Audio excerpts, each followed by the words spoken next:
জীবনে যতদিন শুক্রবার পাবেন 4টা আমল করতে ভুল করবেন না।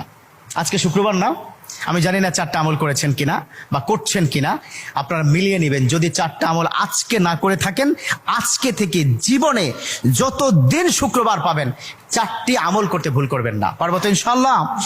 ইনশাআল্লাহ। 1, দুরূদ পড়া। আমার বিশ্বনবী দুরূদ সম্পর্কে কত অসাধারণ কথা বলেছেন। একজন সাহাবা এসে বললেন, ইলা রাসূলুল্লাহ সাল্লাল্লাহু আলাইহি ওয়াসাল্লাম, ও নবী, আমি যদি আপনার প্রতি দিনের 1/3 ধরে দুরূদ শরীফ পড়ি আমি কি নিয়ামত পাবো? বিশ্বনবী বললেন, তুমি যদি দিনের 1/3 ধরে আমার প্রতি দুরূদ শরীফ পড়ো তোমার জন্য বিশাল উপকার হবে, আরো বাড়িয়ে পড়লে তোমার জন্য আরো ভালো হবে। সাহাবা মহা খুশি হয়ে গেলেন, ইয়া রাসূলুল্লাহ, আমি দিনের অর্ধেক সময় জুড়ে যদি আপনার প্রতি দুরূদ শরীফ পড়ি তাহলে কি হবে? বিশ্বনবী বললেন, এটা বিশাল